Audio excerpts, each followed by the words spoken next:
liberator, but you can't murder liberation. You can murder revolutionary, but you can't murder revolution. And you can murder a freedom fighter, but you can't murder freedom.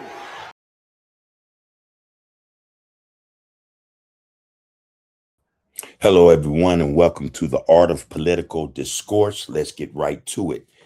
Dario Amodei. Who is Dario Amodei? From all accounts, he is one of the up-and-coming AGI system developers, okay? And AGI is just an escalation, a growth spur, so to speak, from AI. AGI is artificial general intelligence.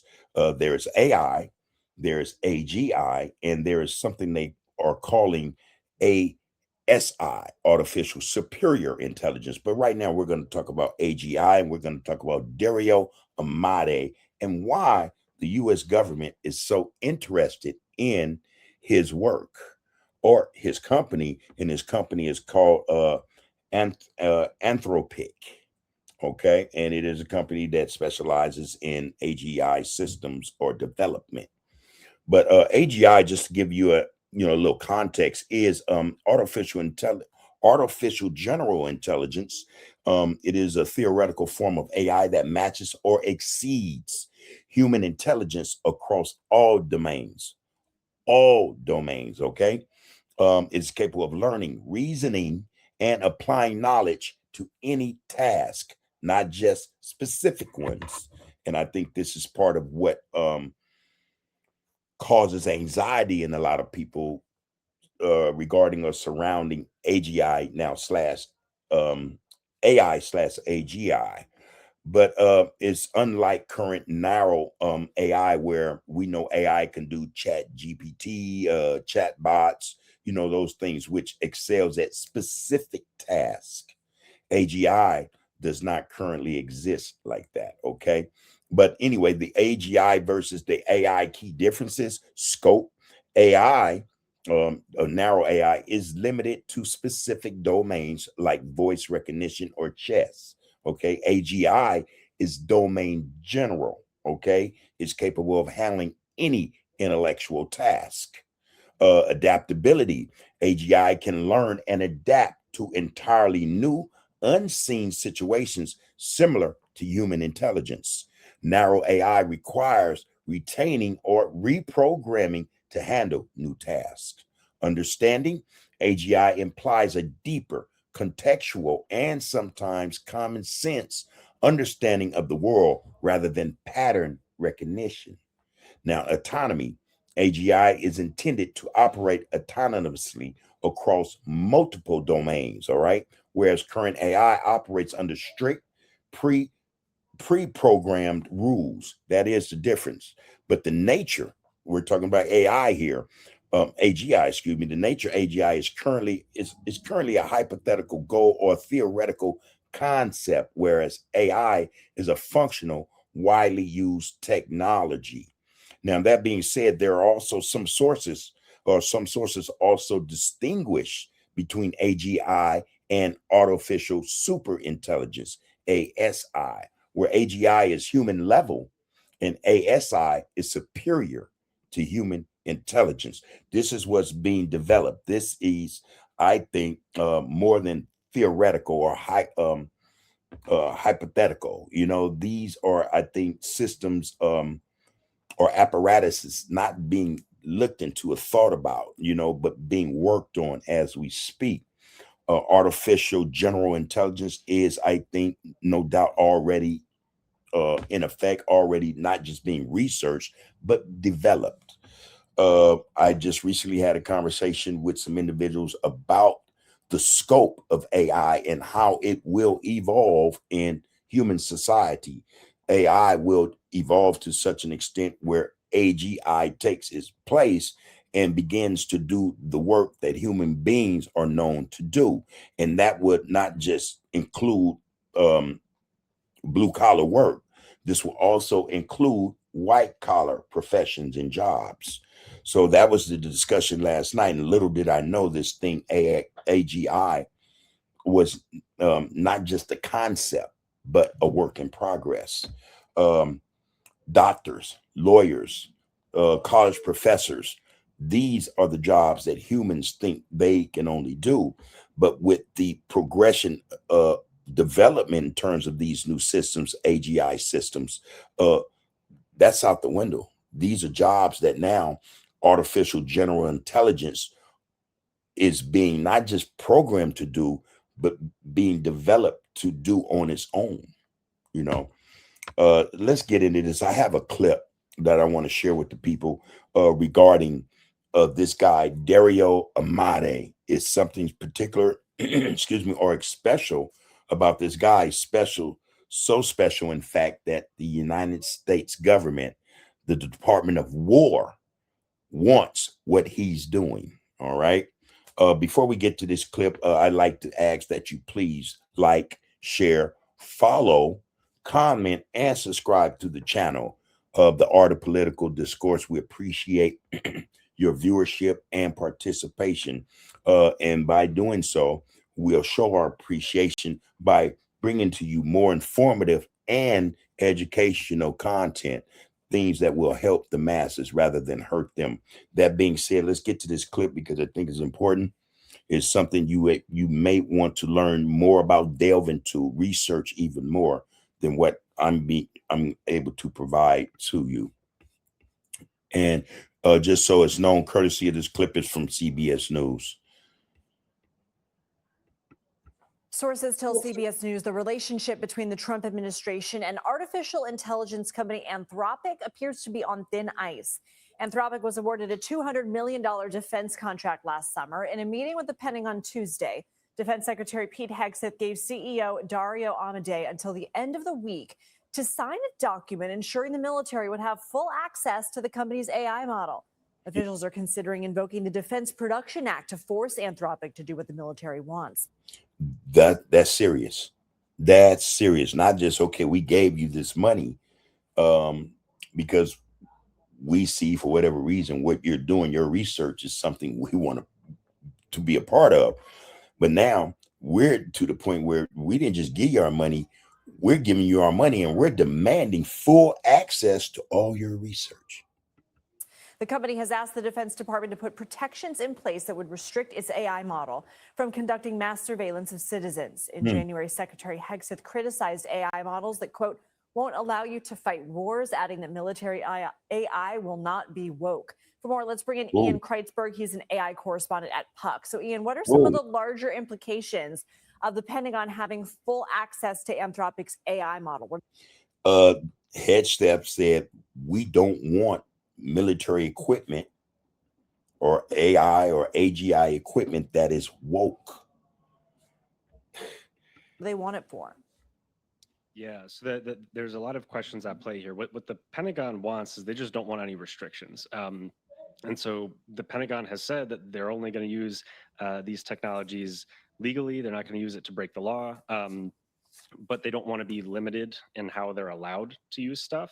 The argument there is that in a wartime scenario, right, things change very quickly, and so they don't want those limits. In other words, now the implications generally of applying these, they want to be able to have the ability to, or the ability for AGI to do the things that may need to be done that are dirty, so to speak. In case, just say hypothetically, the United States turns on itself or against the American government. The American government or the military wants to be able to have this system in place to where it goes out and combats American citizens, hypothetically speaking, combat American citizens who are trying to overthrow the government or change the government for the better of humanity. The military, the United States government, say, no, we don't want that. We want to be able to have these systems work in such a capacity or way to where they won't be woke. They won't feel a certain way about deleting individuals in the streets who are against those who are in power. Slippery slope. These technologies into these environments have been discussed a lot by safety engineers and military ethicists. There's a lot of risk here. We don't know that these technologies are secure, accurate, or reliable enough to be used in these types of contexts. And Elon Musk, to his credit, he spoke about that last year, maybe a couple of years ago. He said, wait a minute, man, we're getting ahead of ourselves in terms of what AI can do and how it can evolve. And now we're at that stage where we understand AI is evolving, at least the theory. The theory of it is evolving to not just artificial intelligence, but now artificial general intelligence, which is a lot more than what AI is. Then there's also ASI, the artificial superior intelligence. So Elon Musk, again, to his credit, he sent a warning shot, you know, to the world or the AI field in terms of what could go wrong if we do not, or if they do not go about this process, you know, morally more than anything else. And so, you know, that there's a push to integrate large language models into these military functions. And, you know, it's an area that's rife with, you know, a lot of concern as we can see from what's happening between Anthropic and the DoD. What happens if Anthropic doesn't comply with the military's ultimatum? We will see this play out probably on Friday. And so one of these factors is that the DoD has said that they will declare Anthropic a supply chain risk. And the other factor is they'll invoke the Defense Production Act to try and compel Anthropic to overcome these two red line barriers that Anthropic is not interested in overcoming. It's hard to tell exactly what will happen if those two things are kind of invoked. It's interesting because they're sort of opposite each other, these two aspects.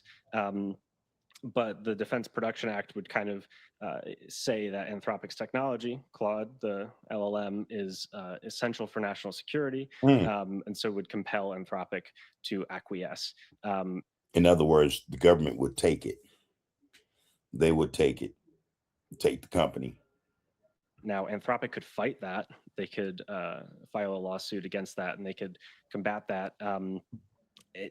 At this point, you know, when these kinds of things likely will go into play on Friday, it's not exactly clear what will happen. But what is clear is that the Department of Defense wants access to Anthropic's models. They're the only ones that are allowed to be used currently in a classified setting. The other models are close, but they're not there yet.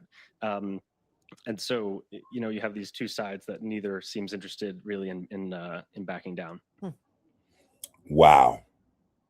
So yeah, there that is. Anthropic first mistake was signing a contract with the U.S. government, not understanding that the U.S. government plays a different type of ball. You know, that's Anthropic is technological. It's a technical corporation, a company. The U.S. government is all that, you know, and some that Anthropic is just now getting to understand or starting to understand that they don't want to be a part of. Again, I think, though, with AGI coming into play, Anthropic being one of those companies that is in the development stages of AGI, and for whatever reason, whatever they're doing, the U.S. government sees it as something potentially good or could be used in terms of, or for the government, can be used for the government in terms of national security is good. But it seems that on the face of it, Anthropic is saying, wait a minute, we understand more than you think we do, and we don't want to be a part of what you will more than likely use this system for. So this is what's causing this fight. So Friday, we're going to cover this. We're going to cover this Friday and see what the outcome of this is. More likely than not, the United States government will probably have them toe the queue. They'll fall in line, and we'll see how that turns out. Again, though, the American public, the world at large, needs to understand that there are certain dangers attached to the development of AI/AGI/ASI that can very well be catastrophic or prove catastrophic to humanity or to mankind, human beings, you know, just in general. I caught the piece or the part where he said that the United States government said they do not want the system to be woke. So that means they don't want the system to have a sense of right and wrong.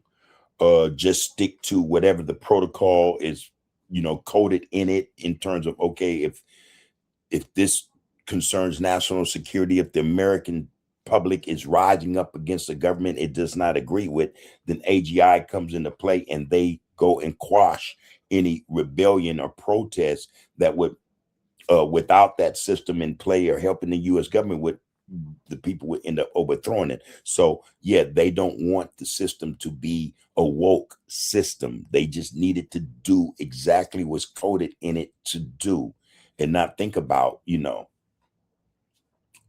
lives. And I think that's putting it mildly. This is the Art of Political Discourse. We appreciate your viewership and participation in this channel. Please like, share, comment, follow, and subscribe. Your subscription to this channel means a lot. It also means that we will be able to bring you more informative as well as educational content for you guys to disseminate and, you know, learn something from, hopefully. Again, thank you for your viewership. Take care of yourselves and each other.